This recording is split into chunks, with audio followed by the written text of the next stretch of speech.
علی بھائی اگلا سوال ہے، کیا حضرت عمرو بن عاص رضی اللہ عنہ کا رضی اپنی اللہ موت کے تعالیٰ وقت دیوار کی طرف منہ کر کے رونا اس بات کی دلیل نہیں ہے کہ انہوں نے سیدنا علی رضی اللہ عنہ کے رضی ساتھ اللہ کی گئی تعالیٰ عنہ. زیادتیوں سے اعلانیہ توبہ اور رجوع فرما لیا تھا؟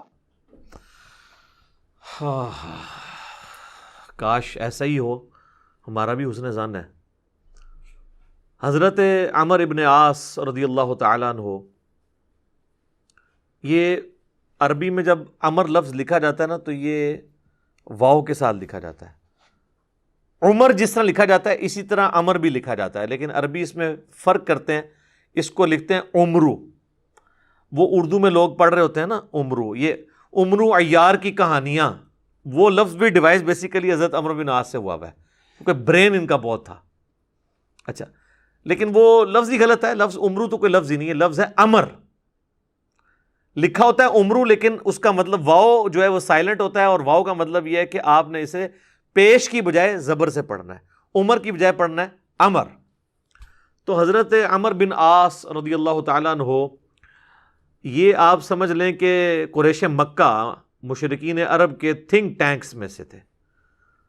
گفتگو کرنے کا بھی ان کو فن آتا تھا، اور معاملہ فہمی اور چیزوں کو ہینڈل کرنا یہ ان پہ ختم تھا، اور ینگ ایج کے اندر.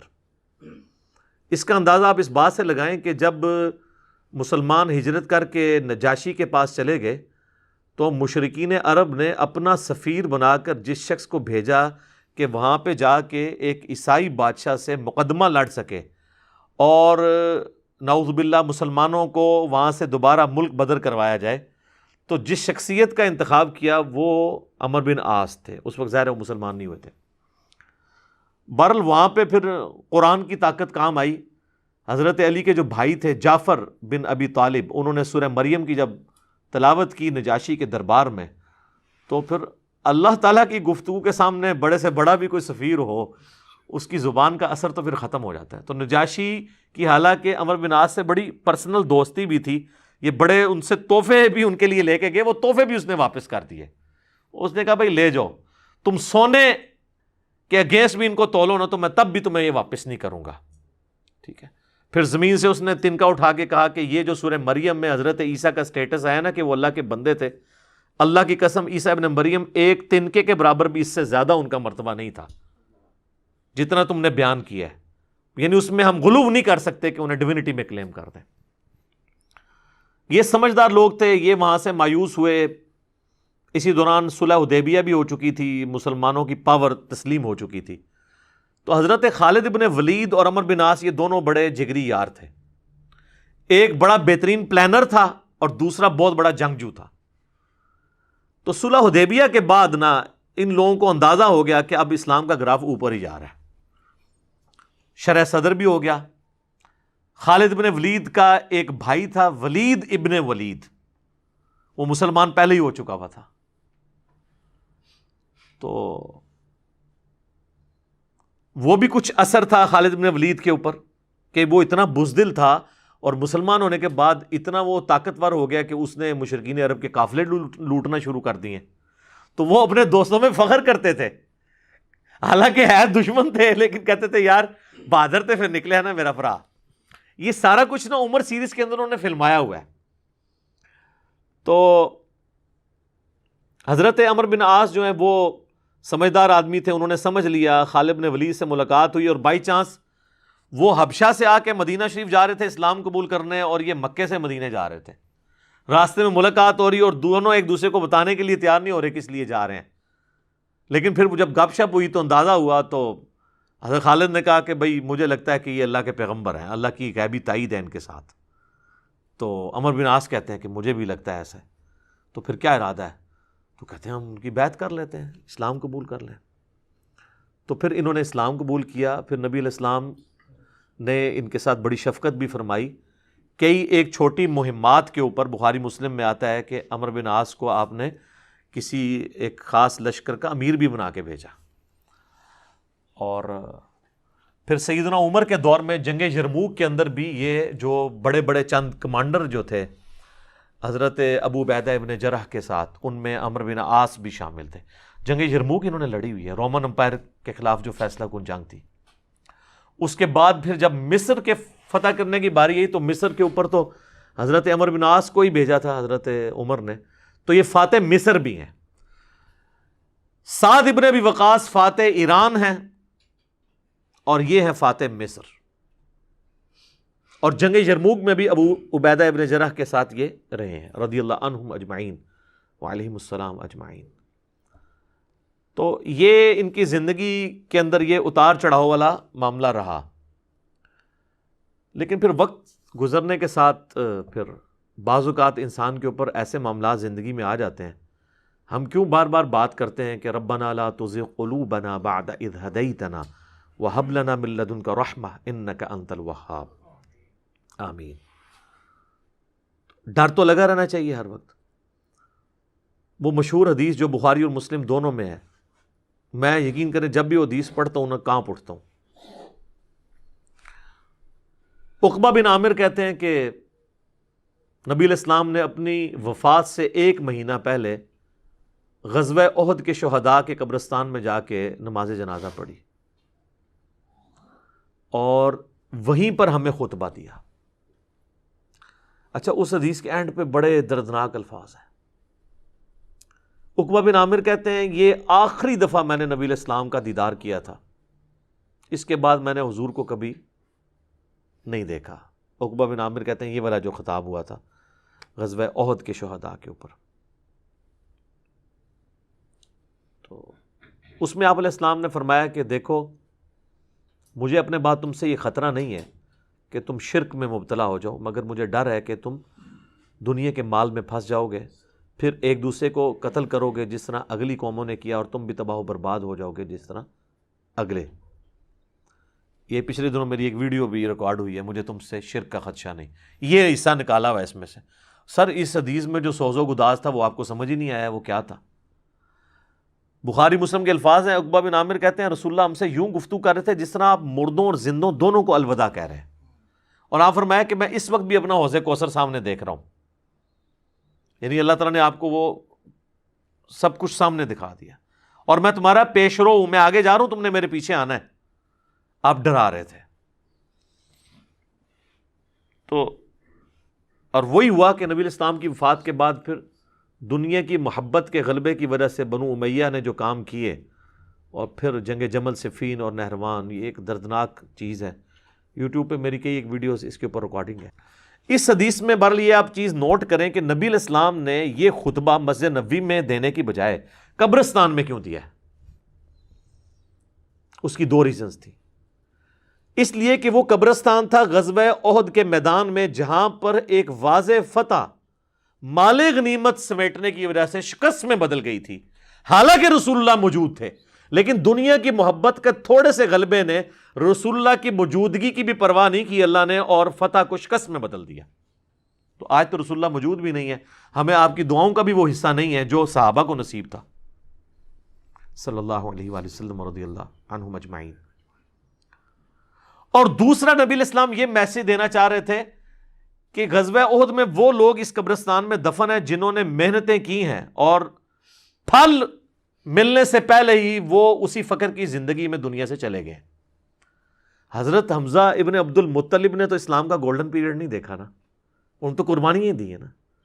آپ اس سے اندازہ لگائیں، یہ میرا اجتہاد ہے اور یہ درست ہے کہ اگر رسول اللہ کی وفات کے وقت حضرت حمزہ زندہ ہوتے تو پہلے خلیفہ وہ بنتے، کیونکہ غزوہ بدر اور احد کے اندر نبی علیہ السلام نے آرمی چیف ان کو بنایا تھا، ابو بکر عمر عثمان و علی ان کے انڈر تھے۔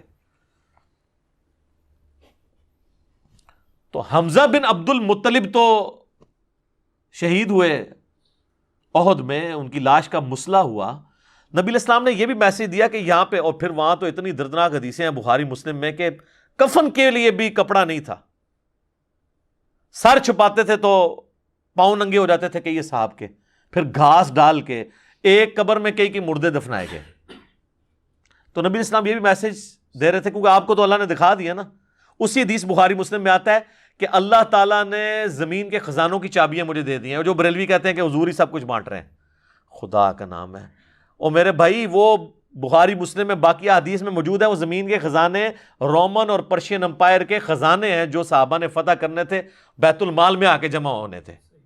یہ تھا اس سے مراد کہ مجھے اللہ تعالیٰ نے عطا فرمائی ہے، مجھے اللہ تعالیٰ نے دکھا دیا ہے کہ میری امت کہاں تک پہنچے گی۔ وہ کئی ایک احادیث ہیں، آپ کو مشکات کی نا 30 جلد میں نبی علیہ السلام کے فضائل کے چیپٹر میں وہ مل جائیں گی۔ کئی لوگ ہمیں ای میل بھی کر رہے ہوتے ہیں یہ حضور کو جو چابیاں دی گئی ہیں تو پھر آپ جس کے پاس چابی ہے اس سے ہی مانگنا چاہیے، وہ یہ تھا، ٹھیک ہے، کہ وہ رومن اور پرشین امپائر کے خزانے مسلمانوں کو ملے۔ تو بہرحال اسی کی ایگزیکیوشن بعد میں ہوئی ہے، اور حضرت عمرو بن عاص بھی اس، یعنی آپ سمجھ لیں سسٹم کا کسی درجے تک حصہ بنے، اور یہ میں ان پہ کوئی فتویٰ نہیں لگا رہا، وہ خود مانتے تھے کہ میرے ساتھ ایسا معاملہ ہوا۔ مجھے حضرت عمرو بن عاص سے یہ چیز یاد آئی، بڑی رکت انگیز حدیث ہے جس میں ان کے قبول اسلام کا واقعہ بھی ہے۔ صحیح مسلم میں کتاب الایمان چیپٹر میں شروع ہی میں 321 نمبر حدیث ہے، انٹرنیشنل نمبر کے مطابق، اور میرے یہ جو کربلا والا ریسرچ پیپر جس میں میں نے 200 احادیث جمع کی ہیں اس کے اندر بھی آپ کو مل جائے گی، جنگ صفین کے حوالے سے میں وہ حدیثیں لے کے آیا ہوں۔ صحیح مسلم میں 321 نمبر، حضرت عمرو بن عاص کی موت کا وقت جب قریب آتا ہے تو وہ دیوار کی طرف منہ کر کے رونا شروع کر دیتے ہیں۔ سر موت کے وقت انسان کو پھر اپنی زندگی میں کی ہوئی غلطیاں یاد آ جاتی ہیں، تو ان کا بیٹا ان کو تسلی دیتے ہوئے کہتا ہے کہ ابا جان، آپ تو نبی علیہ السلام کے قریبی ساتھیوں میں سے تھے، آپ نے رومن امپائر کی جنگیں لڑی ہوئی ہیں، جنگ یرموک، جہاد میں آپ شامل رہے ہیں، اتنے اتنے بڑے فضائل ہیں آپ کے لیے۔ تو حضرت عمرو بن عاص اسے ٹوکتے ہیں، وہ کہتے ہیں کہ تم نے ایک فضیلت تو چھوڑ دی جو سب سے بھاری تھی ہمارے نزدیک، یعنی صحابی ہونے سے بھی بھاری فضیلت اس اعتبار سے، اور وہ ہے اس بات کی گواہی دینا کہ اللہ کے سوا کوئی معبود نہیں اور محمد اس کے رسول ہیں صلی اللہ علیہ وآلہ وسلم۔ تو انہوں نے کہا تم نے یہ چیز چھوڑ دی ہے، اصل چیز تو یہ ہے، ہاں جب یہ چیز حاصل ہو جائے پھر صحابی ظاہر ہے ایک بہت بڑی فضیلت ہے، لیکن صحابی بنتا ہی وہ ہے جو پہلے اس کلمے کا اقرار کرے۔ تو کہتے ہیں کہ اب وہ بیٹے کو وجہ بتاتے ہیں اپنے رونے کی، کہتے ہیں کہ بیٹا ایک وہ وقت تھا کہ مجھے رسول اللہ سے بڑی دشمنی تھی، نعوذ باللہ، اور میری زندگی کی سب سے بڑی خواہش تھی کہ اگر رسول اللہ صلی اللہ علیہ وآلہ وسلم کے بارے میں مجھے کوئی موقع ملے تو میں انہیں قتل کر دوں، نعوذ باللہ، میرا دل ان کے بغض سے بھرا ہوا تھا۔ اے میرے بیٹے، اگر میں اس وقت مر جاتا تو سیدھا جہنم میں جاتا، لیکن پھر اللہ تعالیٰ نے میرا سینہ اسلام کے لیے کھول دیا، رسول اللہ صلی اللہ علیہ وآلہ وسلم کی محبت میرے دل میں جاگزی ہوئی، اور وہ کہتے ہیں پھر مجھے اس دنیا میں رسول اللہ سے بڑھ کر کوئی محبوب نہیں تھا صلی اللہ علیہ وسلم۔ اور کہتے ہیں میرے بیٹے پوری زندگی نبی علیہ السلام سے مجھے محبت اور عقیدت کا وہ لیول تھا کہ میں نے کبھی بھی آنکھ بھر کے حضور کے چہرے کی طرف نہیں دیکھا، اور اگر تم مجھ سے پوچھو نا کہ میں حضور کے چہرے کے خد و خال بیان کروں تو نہیں کر سکتا۔ میں نے زندگی میں حضور کی ادب کی وجہ سے کبھی آپ کے چہرے کو نگاہ بھر کے بھی نہیں دیکھا۔ اوئے ہائے ہائے۔ اور کہتے ہیں میرے بیٹے میں اس وقت مر جاتا تو سیدھا جنت میں جاتا جب میں نے اسلام قبول کر لیا۔ اور پھر وہ ساتھ بتاتے ہیں، کہتے ہیں میں جب اسلام قبول کرنے کے لیے گیا تو نبی علیہ السلام نے اپنا دایاں ہاتھ آگے بڑھایا تو میں نے بھی آگے بڑھا کے پیچھے کھینچ لیا، اور میں نے کہا یا رسول اللہ پہلے مجھے گارنٹی دیں کہ میرے پچھلے سارے گناہ معاف ہوں جو میں نے اسلام کے خلاف کیے ہیں۔ تو نبی علیہ السلام نے فرمایا کہ اے عمر، کیا تجھے نہیں پتا کہ اسلام سابقہ کے سارے گناہوں کو معاف کر دیتا ہے؟ مقبول حج سابقہ کے سارے گناہوں کو معاف کر دیتا ہے، اور اللہ کی راہ میں ہجرت کرنا سابقہ کے سارے گناہوں کو معاف کر دیتا ہے۔ حضور نے میرے گناہوں کی معافی کی گارنٹی لی، میں نے اسلام قبول کیا۔ اے میرے بچے، اگر میں اس وقت مر جاتا تو سیدھا جنت میں جاتا، لیکن پھر میری زندگی میں ایک تیسرا وقت آیا، پھر مجھ سے وہ کچھ ہوا جو نہیں ہونا چاہیے تھا۔ یہ حدیث مسند احمد کے اندر بھی موجود ہے، صرف صحیح مسلم میں نہیں ہے، اس میں تو خیر اور بہت سارے الفاظ ہیں، وہ میں بعد میں وہ طریق بیان کرتا ہوں۔ تو کہتے ہیں بہرحال پھر مجھ سے جو کچھ ہوا، اب میں اللہ سے امید کرتا ہوں کہ اللہ تعالیٰ مجھے معاف کرے گا، آمین۔ جب میں مر جاؤں تو میری قبر کے ساتھ، میری لاش کے ساتھ، میت کے ساتھ کوئی آگ نہیں ساتھ لے کر جانی، اور نہ کوئی نوحہ کرنے والی عورت ساتھ لے کے جانی ہے، اور مجھے دفنانے کے بعد میری قبر کے اوپر پانی چھڑک دینا، جس طرح نبی الاسلام کی سنت ہے کہ آپ دفنانے کے بعد پانی چھڑکتے تھے، اور اس کے بعد میری قبر پہ اتنی دیر موجود رہنا جتنی دیر ایک اونٹ کو نہر کر کے اس کا گوشت تقسیم کیا جاتا ہے، یعنی کم از کم 2 گھنٹے تک، تاکہ میں اپنی قبر سے مانوس ہوں اور دیکھو میں اللہ کے بھیجے ہوئے فرشتوں کو پھر کیا جواب دیتا ہوں۔ یعنی اس سے حضرت عمرو بن عاص نے یہ بھی عقیدہ دیا کہ اسی زمینی قبر کے اندر حساب و کتاب ہوتا ہے، لیکن اس کو کوئی دیکھ نہیں سکتا، یعنی اگر ایگزیکٹ آپ کیمرہ فٹ کر دیں تو یہ جو کیپٹن عثمانی برزخی گروپ جو لوگ کہتے ہیں نا وہ کہیں اور قبر ہوتی ہے، تو حضرت عمرو بن عاص کا یہ عقیدہ نہیں تھا۔ یہ حدیث ان کے گلے کا کانٹا ہے، جب وہ ہم پیش کرتے ہیں وہ کہتے ہیں عمرو بن عاص کا تو ذہنی توازن آخری وقت میں بگڑا ہوا تھا، وہ تو بہکی باتیں کر رہے تھے، کیونکہ ان کے لیے تو وہ جو بھی باتیں حضرت علی کی فیور میں جائیں وہ بہکی ان کو لگتی ہیں نا۔ میں کہتا ہوں ان کا دماغ جتنا موت کے وقت کام کیا ہے نا پہلے نہیں کیا تھا، کیونکہ وہ تو اس وقت ہی ان کو احساس ہوا ہے۔ اس طرح کو پوری اپنی لائف سٹوری سناتا ہے جس کا دماغ چلا ہوا ہو، کدھر سے شروع ہے اور کدھر تک پہنچا ہے۔ اچھا، یہ حدیث مسند احمد میں بھی آتی ہے، اس میں جو ہے نا الفاظ ہیں کہ وہ گھبراہٹ کی وجہ سے نا دیوار کی طرف منہ کر کے روتے ہیں، تو ان کا بیٹا جب پوچھتا ہے کہ کیا آپ موت کے خوف کی وجہ سے رو رہے ہیں، وہ کہتے ہیں میں موت کی وجہ سے نہیں رو رہا، میں رو رہا ہوں اس بات کو کہ مرنے کے بعد میرے ساتھ کیا بنے گا، موت کے بعد آنے والے حالات کے بارے میں۔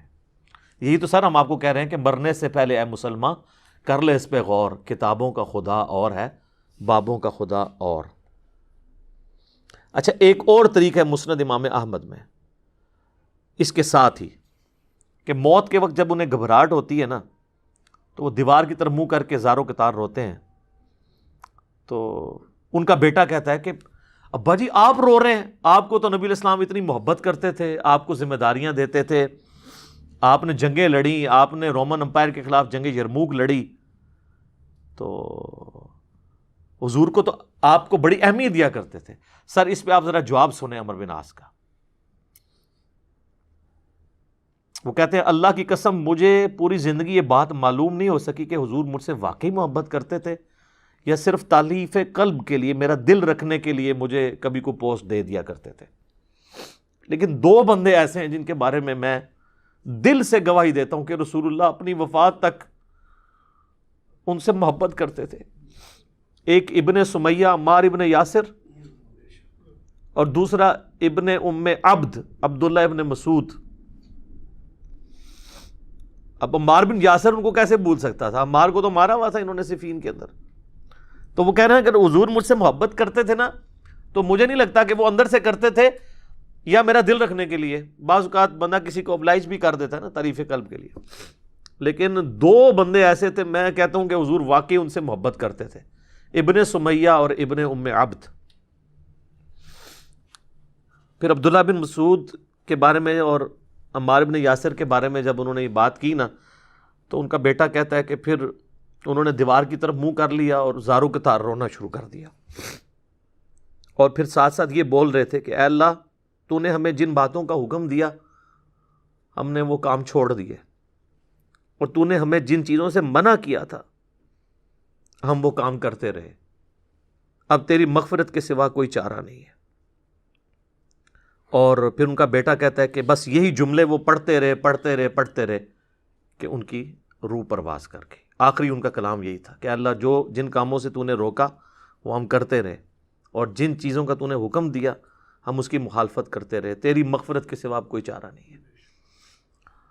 تو اسی حدیث میں الفاظ ہیں کہ وہ جو میں نے بتایا مسند احمد والی جو حدیث ہے کہ میری زندگی میں جو 3 پیریڈ آئے اس میں انہوں نے پھر تیسرا کہا کہ پھر میں حکومتی معاملات میں، بادشاہت کے معاملات میں پڑ گیا۔ صحیح مسلم میں تو ایمبیگوس الفاظ سے، مسند احمد والے طریق میں ہے کہ میں بادشاہت سے جا ملا، یعنی وہ ملوکیت والا وہ جو معاملہ تھا وہ اسی کو ہی رو رہے تھے۔ مسند امام احمد میں ایک حدیث ہے کہ جب عمار بن یاسر کی قتل کی خبر ملی جنگ صفین میں، تو ایک شخص آ کے عمر بن عاص کو بتاتا ہے کہ عمار قتل ہو گئے ہیں، تو حضرت عمر بن عاص بلند آواز سے پڑھتے ہیں انا للہ و انا الیہ راجعون، اور وہ بھاگتے ہوئے حضرت معاویہ کے پاس جاتے ہیں اور کہتے ہیں کہ معاویہ، تو عمار کو ہماری فوج نے قتل کر دیا، عمار قتل ہو گئے ہیں، اور میں نے رسول اللہ سے سنا تھا کہ عمار کو ایک باغی جماعت قتل کرے گی۔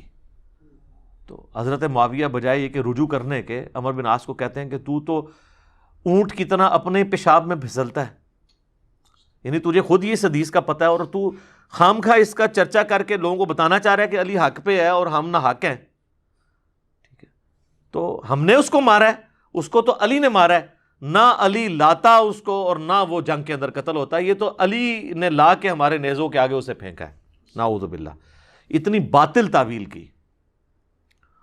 اور المستدرک الحاکم میں اور باقی کتابوں میں حدیث کی ملتا ہے کہ جب حضرت علی کو اس کی خبر ملی نا، تو انہوں نے کہا کہ پھر معاویہ یہ کہنا چاہتا ہے کہ حمزہ کا قاتل رسول اللہ تھے، کہ نہ وہ جنگ احد میں ساتھ لے کے آتے، نہ حمزہ قتل ہوتا۔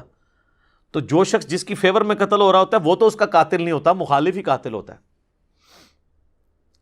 تو پھر مسند احمد میں ایک اور حدیث ہے کہ عمار کے قتل ہونے کی جب خبر پہنچتی ہے نا، تو حضرت عمر بن عاص کہتے ہیں کہ میں نے خود رسول اللہ سے سنا تھا کہ عمار کو باغی جماعت قتل کرے گی، اور عمار کا قاتل اور مال لوٹنے والا آگ میں ہے۔ تو وہ جو شخص خبر لے کے آتا ہے نا، اس کو بھی ہاتھ پاؤں پڑ جاتے ہیں کہ ایک میں ان کو خبر دے رہا ہوں، ان کو خود بھی پتہ ہے، تو یہ لوگ کیا کر رہے ہیں؟ تو حضرت عمر بن عاص اس کی بھی تعویل کرتے ہیں، وہ کہتے ہیں حضور نے جو جہنم کے بارے میں فرمایا تھا نا، وہ عمار کے قاتل اور مال لوٹنے والے کے لیے تھا، وہ ہمارے لیے نہیں ہے۔ اگرچہ ہم بھی جنگ لڑ رہے تھے لیکن ہمارے ہاتھوں سے تو نہیں وہ قتل ہوا، حالانکہ صحیح بخاری میں حدیث ہے عمار کو باغی جماعت قتل کرے گی، اور یہ حدیث میں نے بتایا ان کو پتہ بھی تھی۔ جماعت کے بارے میں الگ سے میں نہیں کہتا دوزخ میں جائے گی، اللہ اور بندے کا معاملہ ہے۔ تو انہوں نے کہا کہ یہ مال لوٹنے والا اور قتل کرنے والے کے بارے میں۔ اب مسند احمد میں موجود ہے کہ وہ صحابی صلح حدیبیہ کا صحابی تھا، ابو الغادیہ، جس نے عمار کو قتل کیا تھا، اور پوری زندگی پہ پھر وہ روتے تھے مجھ سے یہ کیا کام ہوا۔ تو اس پہ خیر ابن حجر اسقلانی نے بڑی کوشش کی ہے، انہوں نے بحث کی ہے کہ نہیں، صلح حدیبیہ کی فضیلت اسے کور کر لے گی، امید ہے کہ وہ جنت میں ہی جائے گا، جہنم میں پھیرا لگائے بغیر۔ تو شیخ البانی نے پھر اس کے اوپر گرفت کی ہے کہ نہیں، جو عام فضیلت ہوتی ہے نا، جب کسی معاملے میں تخصیص آ جائے تو عام فضیلت اٹھ جاتی ہے۔ جب حضور نے فرما دیا نا کہ عمار کا قاتل اور مال لوٹنے والا جہنم میں ہے، تو اب یہ ایک تخصیص آ گئی ہے، جب تخصیص آ جائے نا تو حکم عام اٹھ جاتا ہے اس شخص کے لیے، لہٰذا آپ یہ تعویل نہ کریں۔ شیخ البانی یعنی انہوں نے حق گوئی کا مظاہرہ کیا۔ بہرحال یہ اللہ اور بندے کا معاملہ ہے، ہم کوئی کسی کی آخرت کا فیصلہ نہیں کرتے۔ بہرحال یہ حقیقت ہے کہ حضرت علی اپنی وفات تک ان لوگوں سے ناراض رہے ہیں۔ المصنف ابن ابی شیبہ میں موجود ہے، تابعی کہتے ہیں ہم نے حضرت علی کے پیچھے نماز میں قنوت نازلہ پڑھی ہے۔ حضرت علی قنوت نازلہ میں پڑھتے تھے اللہم علیک بمعاویۃ و اشیائہ و عمر ابن عاص و اشیائہ و ابا سلمی و اشیائہ، اس میں عمر بن عاص کا بھی نام ہے۔ اے اللہ معاویہ کے شیعہ اور معاویہ اور اس کے شیعہ کو برباد کر، عمر بن عاص اور ان کے شیعہ کو برباد کر۔ یہ حضرت علی قنوت نازلہ پڑھا کرتے تھے۔ اچھا انہوں نے اردو میں ترجمہ کیا ہے اے اللہ معاویہ اور اس کے شیعہ کو سنبھال لے۔ اب کیسا لفظ استعمال کیا؟ لفظ آتا ہے نپٹ لے، وہ اب وہ کہیں گے سنبھال مطلب ہے کہ انہوں نے سام، تو وہ تعویل کریں گے۔ تو میں نے اس لیے ترجمہ کیا تباہ و برباد کر، کیونکہ یہ علیکہ کے ساتھ جب بات کی جاتی ہے نا، تو یہ آپ قنوت نازلہ پڑھ رہے ہوتے ہیں نا یہود و نصارہ کے اوپر بھی، تو اس میں بھی اللہم علیکہ یہ تو نہیں تھا ان کو سنبھال لے، سنبھال لیتے سانو ہی اللہ سانو سنبھال رہا تھا یار تو وہ ترجمہ ایسا کرتے ہیں کہ وہ اس کو نا بدل دیتے ہیں۔ بہرحال آج کی ڈیٹ میں ہم تو یہی کہیں گے کہ حضرت عمر بن عاص رضی اللہ تعالیٰ عنہ کا موت کے وقت رونا اور اللہ کی طرف رجوع لانا، اللہ تعالیٰ ان کی غلطیوں کا کفارہ اس کو بنائے۔ باقی انشاءاللہ تعالیٰ ایک تو چیز ہے، حضرت عمر بن عاص کے لیے مجھے مولا علی سے ایک گارنٹی مل گئی ہے، مصنف ابن ابی شیبہ میں موجود ہے کہ اہل صفین کے بارے میں جب مولا علی سے پوچھا گیا تو انہوں نے کہا کہ میں امید کرتا ہوں کہ میری طرف سے شہید ہونے والے تو جنتی ہیں ہی ہیں، میرے مخالفین بھی جنتی ہیں. پھر قیامت والے دن اللہ کی بارگاہ میں معاملہ میرے اور معاویہ کے درمیان طے ہوگا. تو میرے خیال ہے حضرت عمرو بن عاص کو مولا علی نے پھر قنوت نازلہ کے بعد یہ فرما کے نکال دیا, اور آپ دیکھ لیں وہ روئے بھی بہت ہیں آخری وقت میں.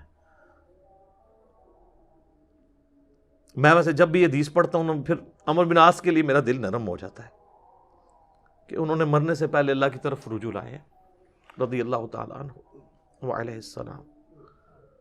اذانیں شروع ہو جاتی ہیں, بقیہ کے سوالات انشاءاللہ اذان کے وقفے کے بعد انشاءاللہ.